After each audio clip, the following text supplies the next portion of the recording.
Hello and welcome to Adulting 101. I will give a couple of minutes for people to join in. We've got people entering the room at the moment. Welcome to those who are new and welcome to those who have returned to us. For this session, we will be focusing on communication. So if you've got a pen handy and you want to take down some notes, you're more than welcome to. The session is being recorded and will be made available after, so you can have a look back through that. So what I might do is I might kick us off. So before I start, I would like to do an acknowledgement of country. So the University of Melbourne acknowledges the traditional owners of the land on which our campuses are situated. We pay our respects to their elders, both past, present, and extend that respect to all Aboriginal and Torres Strait Islander Australians who have made a contribution to the life of the university community.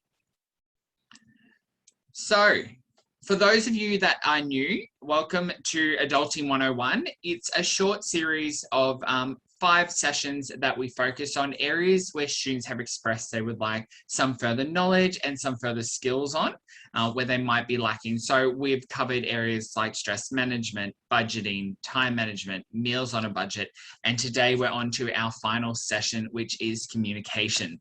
So if you were unfortunate to not see our previous sessions, they are available online. We can make that available to you after and send through the link if you would like to check them out.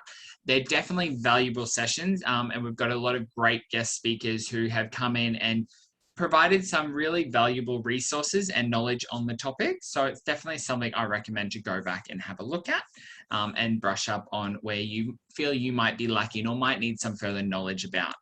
We've also got 2 amazing guest speakers with us today who will be coming on shortly to discuss communication. So make sure you're ready to take in all that information. And if you have any questions throughout this whole presentation, we have a Q&A box available at the bottom of your screen. If you click on that little Q&A button, you're welcome to type in as many questions as you want in there, or you can send them through direct if you want to remain anonymous. We encourage you to get involved and ask anything that you need to know. So to kick us off, I want to get the brain going. I want to get people thinking, really sort of analyzing communication. So I'm going to throw a question over to you and feel free to pop your answers into the chat box with what it means to you. So my question is, what is communication and what are some forms of communication? So I'll give you a couple of minutes, pop your answers in the chat box and let's see what we can come up with. Brilliant, so good one here. Communication can be across email, absolutely. So that is a form of communication. You might be emailing your lecturers, you might be emailing your fellow students, you might be emailing businesses. It's definitely a great form of communication. Phone, absolutely. That's another main form of communication, whether that be through phone calls or whether that be through text messages. It is a very common form of communication amongst our students. Canvas, yes, again, similar to email, Canvas is a main area that a lot of students, especially through university, will be utilising to communicate with their lecturers, whether that be about assignments or studies. Definitely an important area to look at. What the first part of the question I want to get, oh, another one, verbal, amazing, absolutely. So like I'm communicating now, even though this might be over Zoom, verbal communication, again, very important one. So you'll find that will probably be one of the most common ones you use when you're on campus and you're communicating in class, or you're communicating at lunchtime, or you're communicating in a meeting. You'll have your verbal communication. So the first question is, what is communication? So as Manthila provided, there are multiple types of communication. So communication can be verbal, it can be non-verbal, it can be written, it can be over the phone. There's a whole range of different types of communication. There can be also be different styles. So they can be informal communication, there can be formal communication. It's a range of different areas, and what it means for you might be something different to what it means for somebody else. So continuing on that, I want to ask you, why is communication important? And specifically in university, why is it important? So I'll give you a couple of minutes, again, just in the chat box, pop in, why do you think communication at university is important? And I'll give you a couple of minutes to pop that up. Brilliant. So the first one we've got is to not cause offense. So again, that's a really important one. In universities, you'll find there's a lot of different cultures, a lot of different backgrounds, a lot of different religions, and communication between different nationalities and different cultures is quite important. So as to not offend people or as to not upset somebody, but also to get your message across or your understanding across. Some people might struggle with verbal communication, but might be great with written communication. So it is very important to obviously utilize that. What are other reasons why communication is important?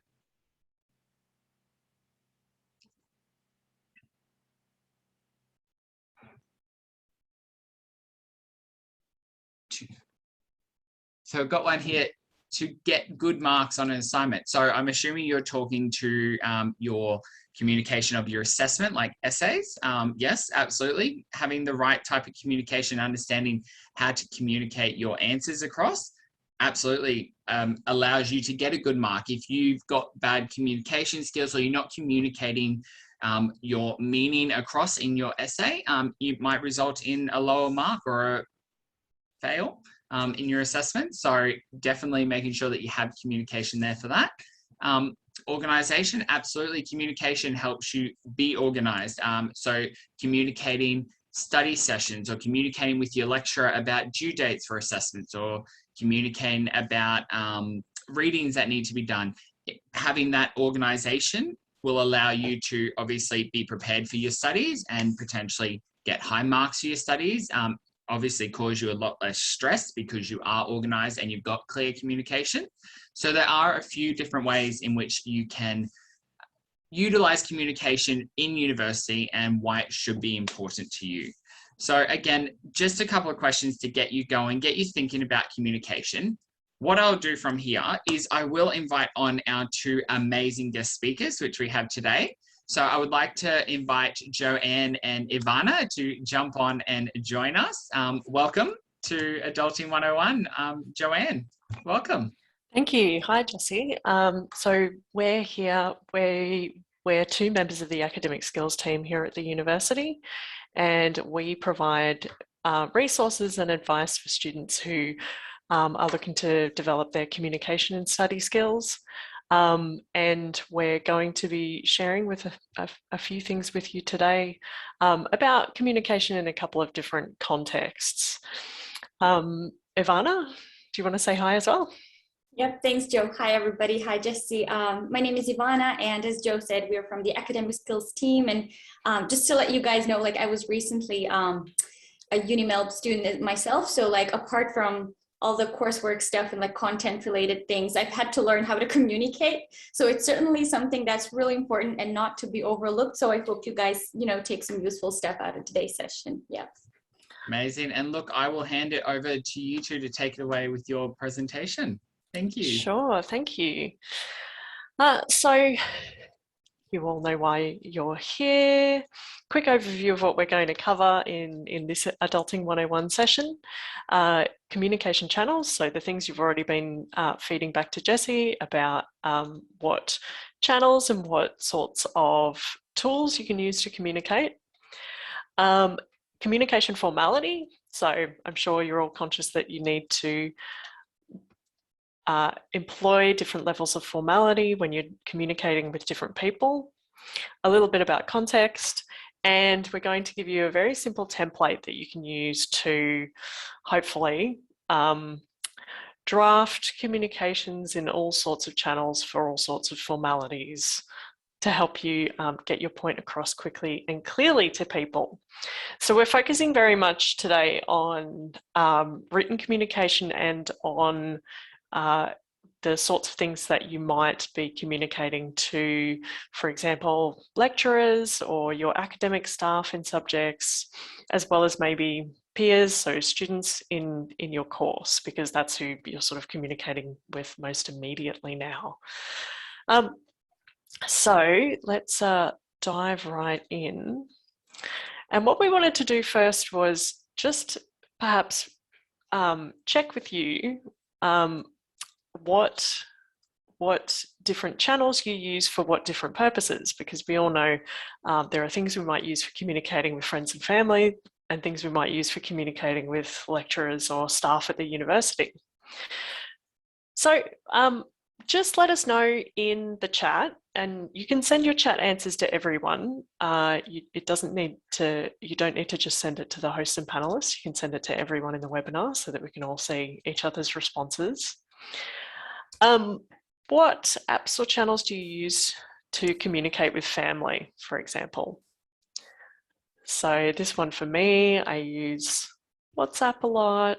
I phone my family. WhatsApp's probably the main one at the moment. How about you, Ivana? Yeah, Joe, say mostly phone or like sometimes Messenger on Facebook. It's like if it's a quick message or something. Yeah. Most of my family members aren't very active on Facebook, so that one doesn't happen much. That's good though. Yeah, good. Thankfully it's WhatsApp. Yeah. Yeah, what else, guys? Email. Good. I've honestly, thinking about it, maybe like when I need to like exchange some things with my family, like documents. Oh, WeChat. Yep. Yep, those are good ones. Thanks, Sam.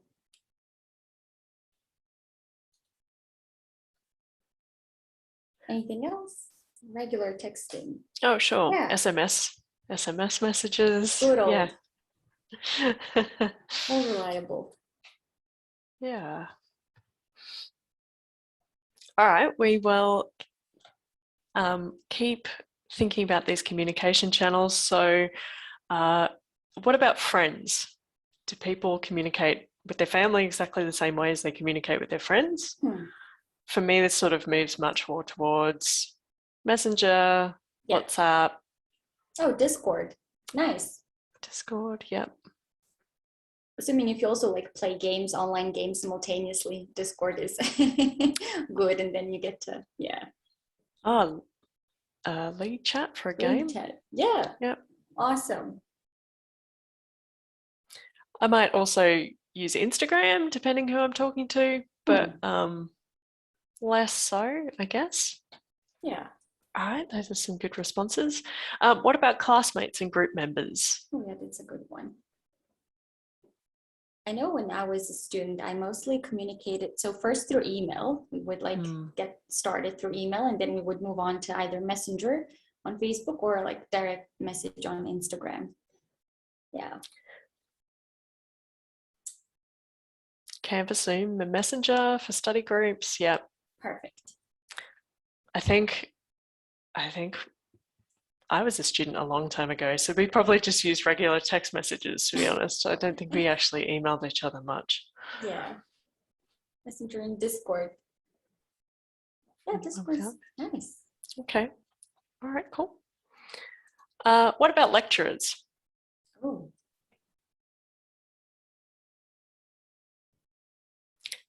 This one I feel like is going to be a relatively obvious one, although it could be Canvas again. Yeah, Canvas and email. Discussion forums too. Perfect. Yeah. That's right. What about student services at the university? So Stop 1, for example.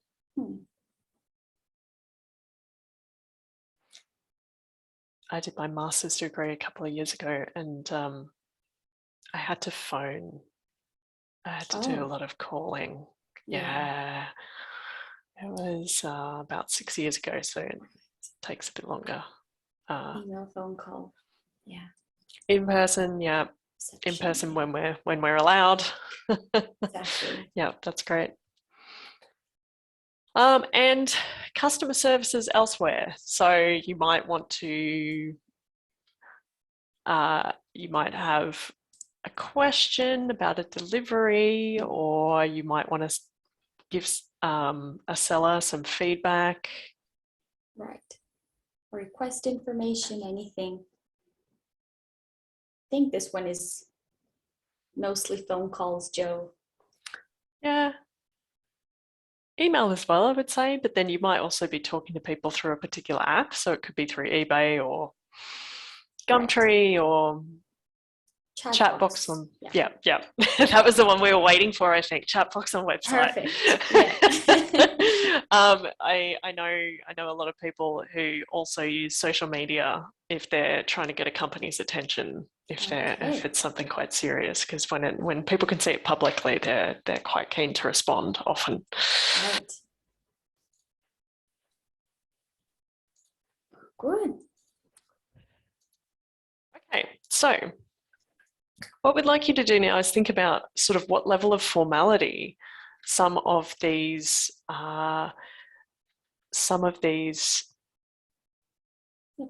platforms might take. So we've talked about kind of the different channels you can use to communicate, but also now having a think about how formal they might be. So it's a quick poll for you, and you can fill this out using just click. the link that I've just put in the chat. You can either do it on the device you're listening in from, or you can use your phone or some other device. So thinking about video calls, voice calls, it doesn't have to be exactly on the bar. You can just kind of drop your little pin anywhere along there. Yeah.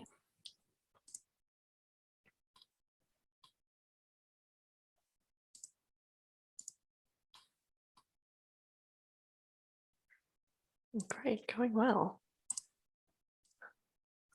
Nice. Mostly unanimous. Yeah, there's a bit of a spread. Oh yeah, I see it. Mostly unanimous on emails, I think. Oh, that's true. Yeah. Email's a little bit more formal. Instant messaging a bit more informal. Ooh, we've got some, we've just said video calls, but somebody said it depends on the apps. So FaceTime might be informal, Zoom might be more formal. Yeah, that's true. Yeah, well that's done. True. Great observation. So a lot of these might have a spread, but sort of sometimes get the feeling that it falls more in one spot than another. And it may depend who you're talking to as well. So if you're maybe on a Zoom call with a small number of students and just your lecturer, might be a bit more formal if you're trying to get feedback, for example, for a group assignment. Whereas if you are having a Zoom with some friends for something like social breakouts or anything like that, it might be a lot more informal. So which channel you choose is also going to depend on sort of who you're talking to and the level of formality that's kind of associated with that channel. Yeah, so we can see video calls kind of spread, voice call fairly spread. You're getting, I guess, in these times, voice calls are sort of considered more informal, but in business situations, maybe they're a bit more formal. Instant message generally tends towards the informal end, although there could be sort of chat boxes on websites that you might use a bit more formally. Collaborative platforms. Interesting that people have said formal for that one, because I would say actually in a business context, when you're trying to collaborate on documents, I would use, for example, Teams and Google Docs with my colleagues, but I wouldn't use any of that with my friends. So, so I can understand it in a group work context, but as someone who's not a student, I don't really use those things outside business contexts, at least not, to work with other people. Email, it's interesting that that's sort of up the formal end, because very much that's changed. I think email used to be considered the less formal thing, and formal documents would always be sort of printed, like there might be, letters with a heading and things like that. So it's interesting now that that's completely turned around and people don't use physical post anymore at all, and email is considered much more formal than anything else. So that's good. That's good. So we can already see this sort of start to your decision making in terms of what channel you might use depending on who you have to communicate something to and what the context is. So we'd also like to ask you about how you would respond perhaps in these particular situations. And we don't navigate away from your poll everywhere yet, because we're going to go back to that in a second. What I'm going to do is just give you sort of half a minute to read through these and think about how you'd respond. So I will let you read for a second.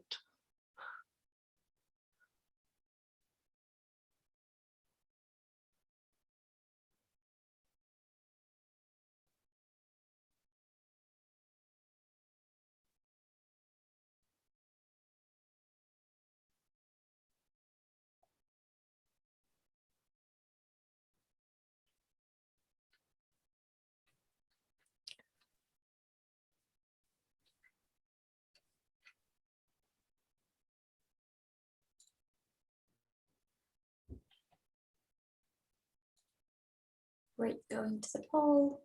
And so we are going to do this like a little competition. So there's only five or six questions. I can't remember, but yeah, 5 questions actually it has on the screen. Sorry, I'm checking my phone as well, everybody, just to make sure that it's working. You get more points the faster you answer. It won't have your name. It just generates a guest name for you. So don't worry about it being recorded. Perfect. But what we're going to do, if everybody's got that quiz ready, you get sort of 30 seconds to answer each question. And then we'll talk about them a little bit later on. So first scenario, you haven't received something you bought online. How would you respond? Yeah.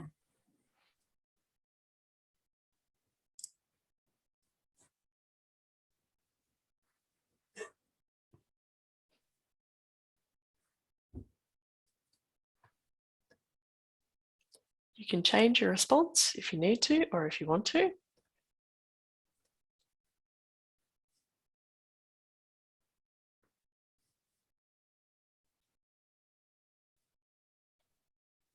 Three, two, one.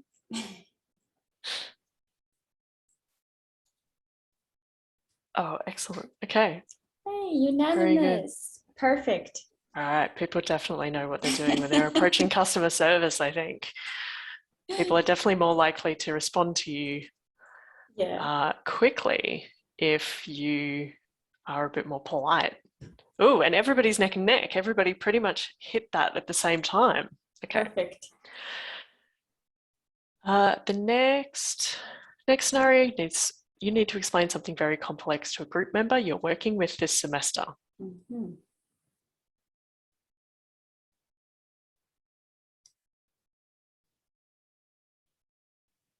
No, people say it never hurts to be polite, but is there such a thing as too polite? Being too polite? I wonder.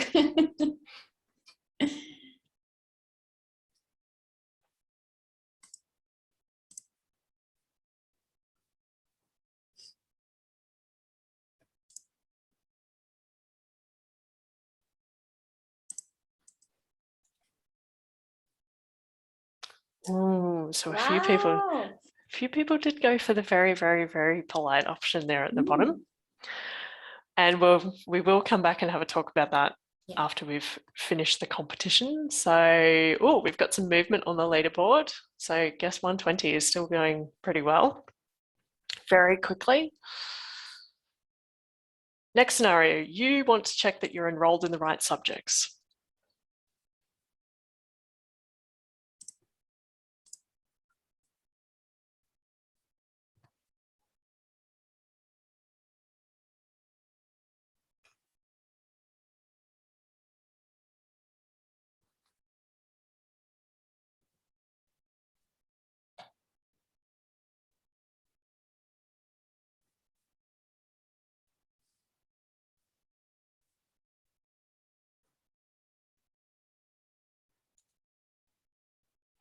Good. All right, this is another one where people seem to have the right Straightforward. idea.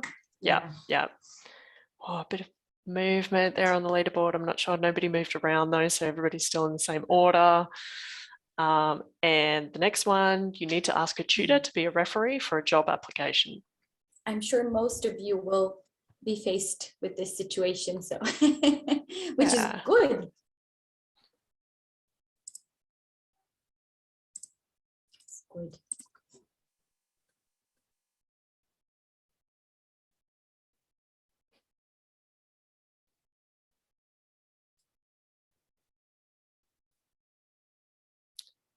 Bit more to read on this slide, so people might be taking their time a little bit.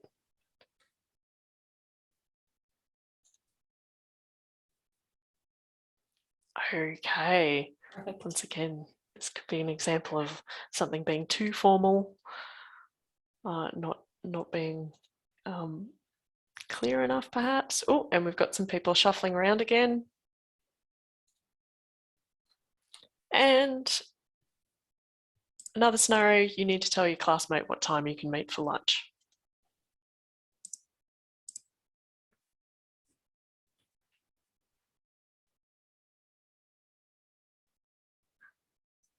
I think this is the last scenario. I think so, yes.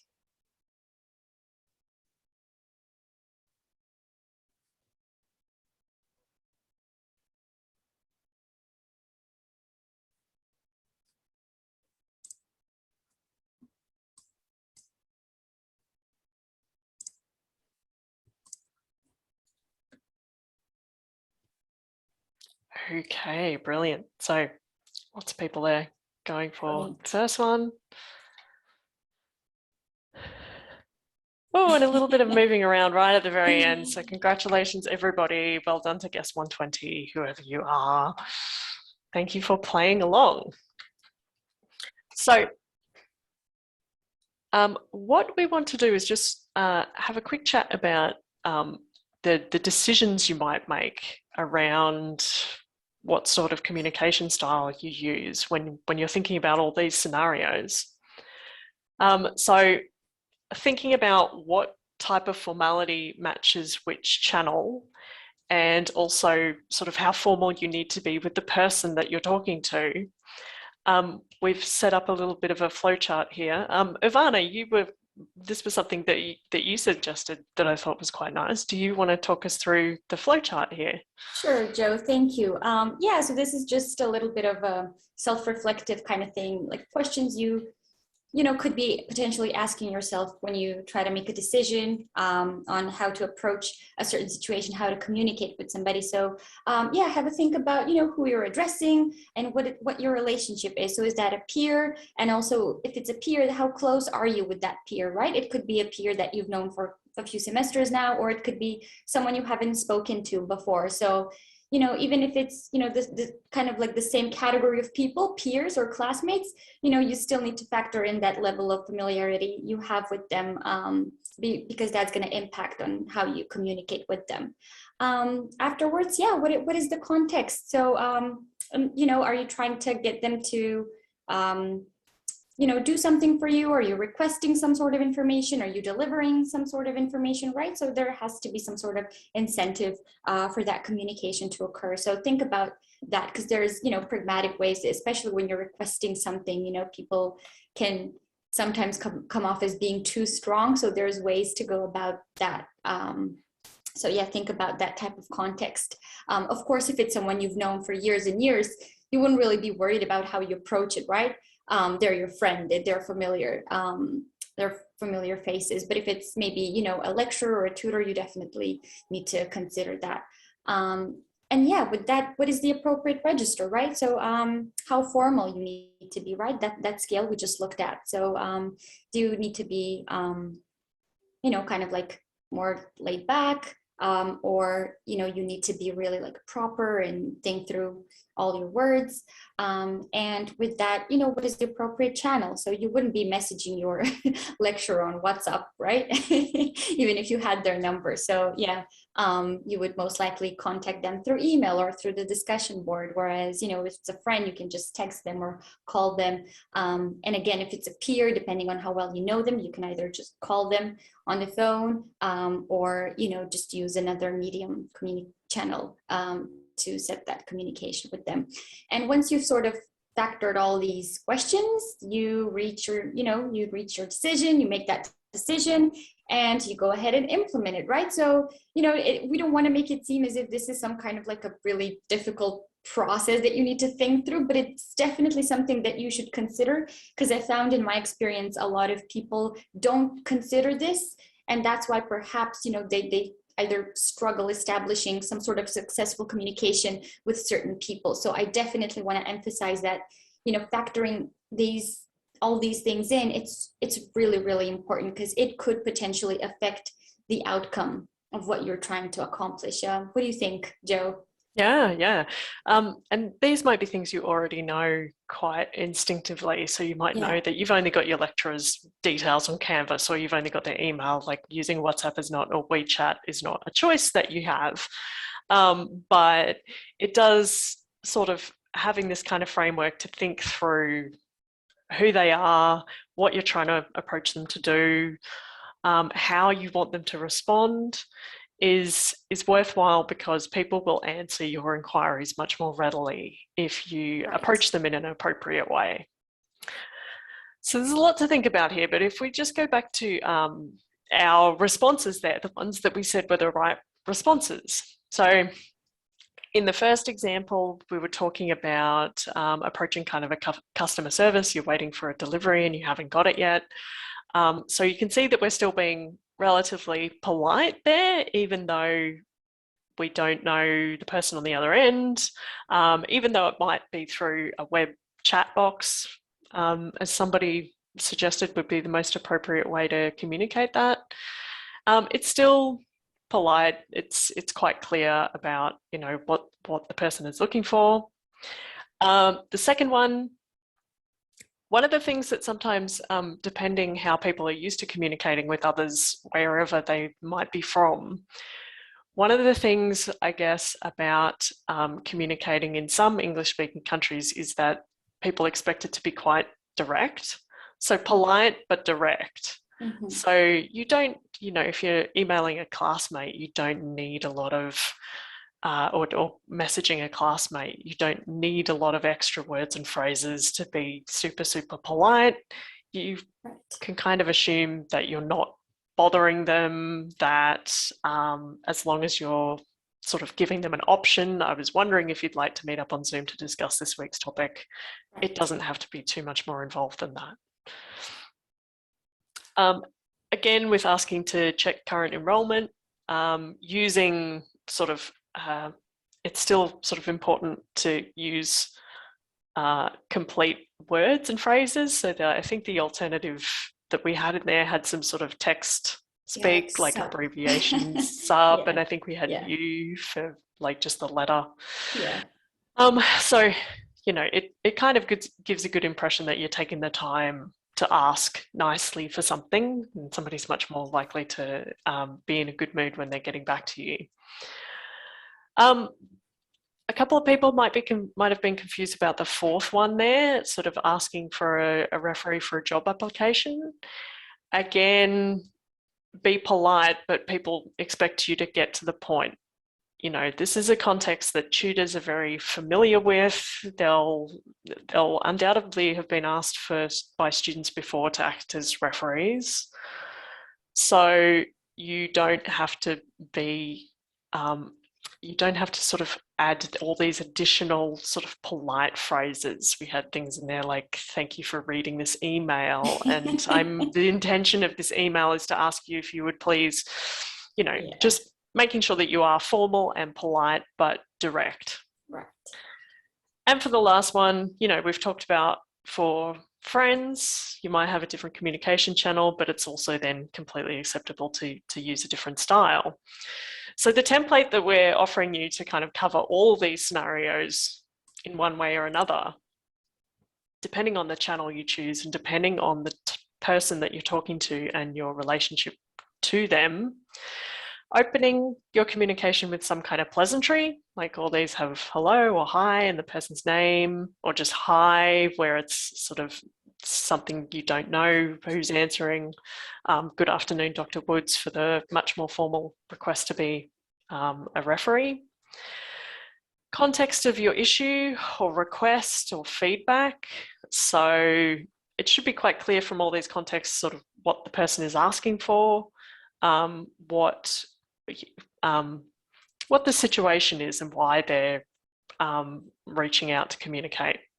So checking current enrolment, meeting up on Zoom to discuss this week's topic, writing to ask if you would be willing to be my referee for a job application. Action you'd like the recipient to take. So in most of these, it's very obvious, you know, tell me the date when I will receive my delivery. Do you want to meet up on Zoom? Yes or no? What's my current enrolment? This one, perhaps we shortened it for the sake of the quiz.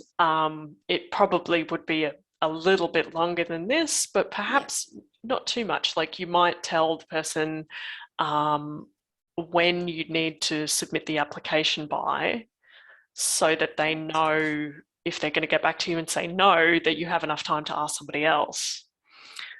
So you would need to add to that. Sign off and signature also that email usually, or it could be an email on Canvas. That would usually have, you know, your full name, maybe your student number, and maybe your email or any other contact details you want to provide. And it may say something like, you know, let me know if you need any more information before you can say yes or no. But in each one, it sort of has some kind of ending. A couple of them just have thanks, where it's someone unknown. The text to Fiona has a smiley face. This message to Sam, that's sort of one scenario where if it's text-based, so if it's an instant message type situation and you're messaging someone you know, you might not have a sign-off. Like it's just usually considered unnecessary. So what I wanted to share with you just to complete sort of our section of this session, I've put in the chat a link to the academic skills quick read on email etiquette, which you might find helpful. That's sort of mostly based on the sorts of emails that you need to send in a university context. But recognizing that, you know, texting and short messages on things like Teams or on things like Slack or through Google Docs or whatever you're using are definitely becoming more text-based, particularly through something like Teams. So I've just had a look at the Grammarly blog there for a few different things and put a few more links in the chat for things like both email writing tips as well as sort of texting etiquette and work chat etiquette that might be useful for groups when you're doing teamwork, or if there's any sort of scenarios you have at university where you are messaging your tutor on something like the Canvas discussion board or in Teams. So what we'd like to do now is hand over to questions, and I'll stop sharing our screen so that Jessie can rejoin us perhaps as well. Yeah. So if anybody has any questions, put them in the Q&A or put them in the chat. While that's coming in too, I just want to say a massive thank you to Ivana and Joe. You two have been amazing, and I loved the little interactive activities that you did there. I'm going to have to definitely hit you up to add those into some of my other ones. That was awesome. Sure. Now, can I ask on behalf of the students, if I wanted to explore some of these a bit further, you've obviously popped in some of those resources where we can go to. Can we also organise like one-on-one sessions with academic advisors on this type of stuff, or do we go to the workshops? What would be the best way for us to go about that? Well,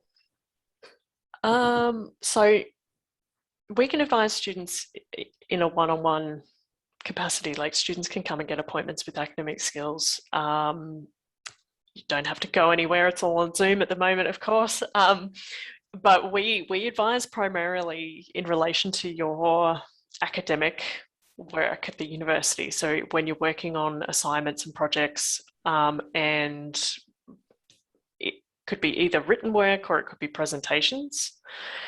And we can also advise on things like teamwork strategies.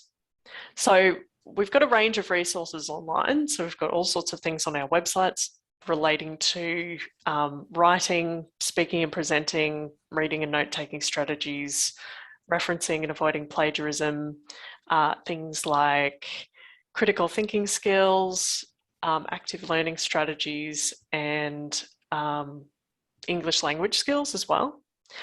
So we've got resources for all of those things on our website.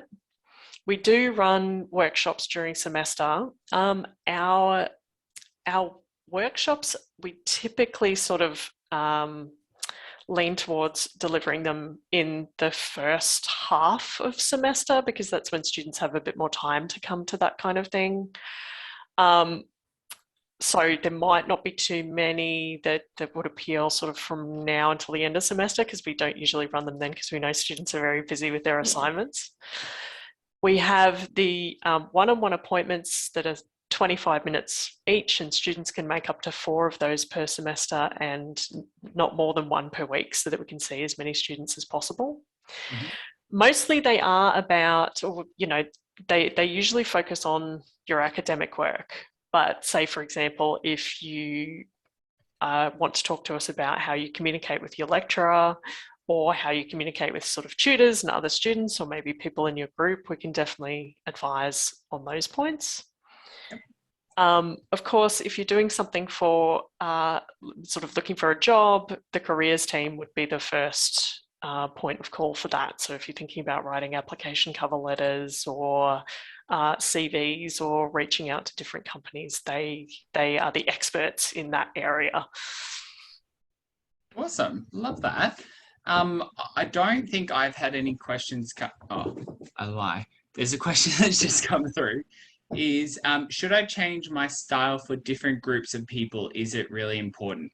I'm assuming that probably means like formal or informal. Ivana or Joe, do you want to answer on that? Yeah. I think, sorry, Joe, I was going to ask you, Ivana. Oh, okay. Thanks. Yeah, I mean, definitely depending on who that person is, what your relationship is with that person. So of course, if it's tutor or a lecturer, you'd want to be more formal and, you know, just a bit more tentative with how you use language, and adopt that more formal tone. Whereas if it's a friend or a peer, then, you know, especially if you're, you know, kind of in a close relationship with them, then it would be a lot more informal. So I think definitely you have to sort of distinguish how you talk to your tutors or like people of authority, right? Versus how you would talk to a peer or a classmate. So I think that's really important. But of course, you want to remain within the scope of, you know, what you're comfortable with and how comfortable you're expressing yourself in a certain way. So you also consider that as well, because you know, you would never want to like sound, you know, not as yourself. But also there's one more thing I wanted to even highlight earlier, and that's the cultural context is also really important in which you're communicating. So for example, I know I've had a tutor 2 semesters ago, and they were from the US. And they said when they were applying for a position here in Australia, they wrote these overly elaborate and formal emails with, you know, lots of please and thank yous. And someone responded to him back and said, look, you don't have to be that formal. Like, it's fine, mate, or something. Yeah. So definitely in the US, for example, he said like people tend to go over the top with these like formal ways of communicating, whereas in Australia, people are a bit more laid back. I mean, you still need to be formal and respectful, but not as elaborate, I guess. So yeah, that's another thing I wanted to point out. Yeah, that's awesome. And look, Ivana, I think I agree with you on that. I think Australia culture is very different to other places such as the US or in Asia and that. So I think adjusting between the different cultures and learning what is a level of respect and what level of professionalism is required within your emails or in your correspondence. So I think it's a learning curve. And I know even myself personally, I'm still learning some days with who I communicate with, whether it be my direct manager or colleagues or senior executives, there's a different level of communication between them. So I definitely agree with you. I think it's a learning curve. I think there's another one. Thank you. And they've just asked, if I've sent an informal email to my lecturer by mistake, should I resend formally or apologize after? English isn't my first language, and I'm still learning what I should say and how. Joe, Ivana? Yeah, I would say if you've sent an informal email to your lecturer and they haven't responded, then I would try resending it a little bit more formally. So I'm not sure how informal you might have been, but if you want to resend it just with a sort of a salutation, like dear, your lecturer's name. I sent you an email earlier this semester and I haven't heard from you yet. Sorry, you might not have understood who I was or what I wanted. And then maybe just, quickly ask your question or sort of what your rephrase maybe what your issue was and what you want them to do, and then sign off with sort of your name and your student number and maybe what class you're in as well, because your lecturer might teach a few different classes. That I think would probably, I don't think you would have to, apologize so much as like, I don't think you would need to say, I'm sorry, I sent you quite an informal email. I think sort of maybe something like, I'm sorry, I asked a question earlier, but I might not have given you all the information you need to respond. So, and I think that would be fine. If your lecturer has already responded, I don't think there's any need to apologize. Really, it's just in the future, you might just be a little bit more formal. That's all. Yeah. And I would also say, don't worry about, English not being your first language. It's not a first language type of thing. You have no idea how many students I've seen whose first language is English, but they don't know how to communicate properly. So it's something to be learned. Jesse. I will admit that was me a couple of times, but 100% agree with you, Ivana. Even English being my first language, there's been times where I've sent something and how I understand what I've written has been completely misunderstood by somebody else, or what I was trying to communicate across wasn't clear. And that's me with English as a background. So I think for someone who English isn't the first language, absolutely, I think my personal thing would be, don't be so hard on yourself. Exactly. Yeah.